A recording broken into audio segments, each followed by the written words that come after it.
Hello friends, welcome to Kavishki Kitchen. Idli dosa சாப்பிட்டு போர் அடிச்சிச்சா உங்களுக்கு கண்டிப்பாக இந்த வீடியோ ரொம்பவே யூஸ்ஃபுல்லாக இருக்குங்க. இது வந்து பார்த்திங்கன்னா இடியாப்பம் கை வச்சு நம்ம பிசையவே தேவையில்லை மாவு. ஆல்ரெடி வந்து நம்ம சந்தகம் எப்படி செய்கிறது அப்படின்னு சொல்லி நம்ம வீடியோ போட்டிருக்கோம். அதோட லிங்க் கீழே டிஸ்கிரிப்ஷனில் இருக்குது. புழுங்கல் அரிசியில் செஞ்சது. ஸோ இது எப்படி செய்கிறதுன்னு பார்க்கலாம். இப்போ வந்து நான் அதுக்கு ஒரு கப் அளவுக்கு பச்சரிசி மாவு எடுத்திருக்கேன். இந்த மாவு வந்து நீங்கள் எந்த விதமான பக்குவத்தில் அரைக்கணும் அப்படின்னு எந்த தேவையும் கிடையாது. இதுக்கு நீங்கள் அதிகமாக மெனக்கெட தேவையில்லை. நம்ம நார்மலாக மளிகை கடையில் கிடைக்கக்கூடிய பச்சரிசி மாவாக இருந்தாலும் ஓகே தான், வீட்டில் அரைச்சதாக இருந்தாலும் ஓகே தான். நான் கடையில் வாங்கின பச்சரிசி மாவு தான் நான் இன்றைக்கி எடுத்திருக்கேன். ஒரு கப் அளவுக்கு பச்சரிசி மாவு எடுத்துக்கிட்டோம் அப்படின்னா அதுக்கு 1.5 கப்லேருந்து 2 கப் அளவுக்கு தாராளமாக தண்ணி சேர்த்துக்கலாம்.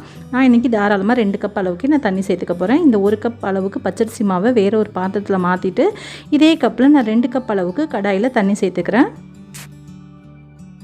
நீங்கள் சாதாரணமாக ரேஷனில் கொடுக்கக்கூடிய பச்சரிசியை கூட நல்லா அலசிட்டு காய வச்சு கூட நீங்கள் அரைச்சி எடுத்து வச்சுக்கலாம்.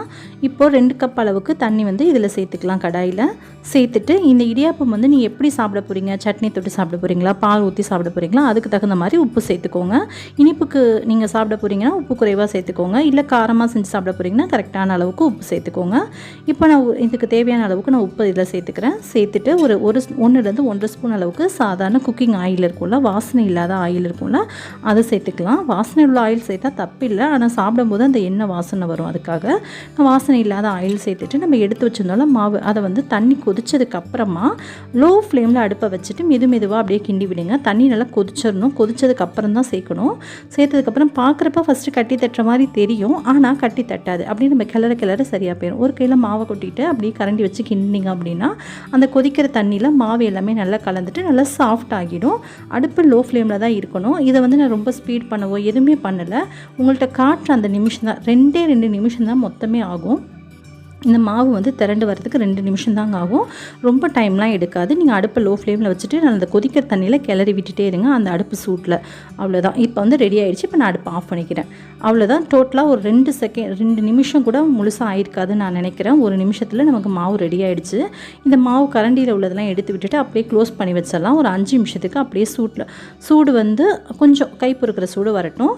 அப்படியே அடுப்பை விட்டு எடுத்து வெளியில் வச்சுட்டு இப்போ நான் கொஞ்சம் நேரம் ஆறுனதுக்கப்புறமா 2 இட்லி தட்டு எடுத்திருக்கேன்.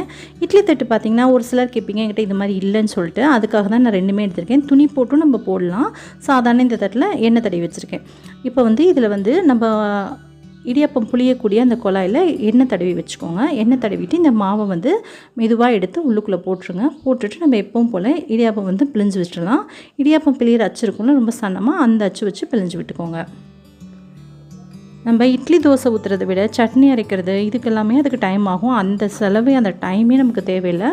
இட்லி வேக வைக்கிற 5 நிமிஷம் டைமுக்குள்ளே நம்ம எல்லாமே இது ரெடி பண்ணி முடிச்சிடலாம். ரெடி பண்ணிவிட்டு மிளகா, சர்க்கரை, ஜீனி போட்டு தேங்காய் போட்டு சாப்பிட்டோன்னா ரொம்பவே சூப்பராக இருக்கும்.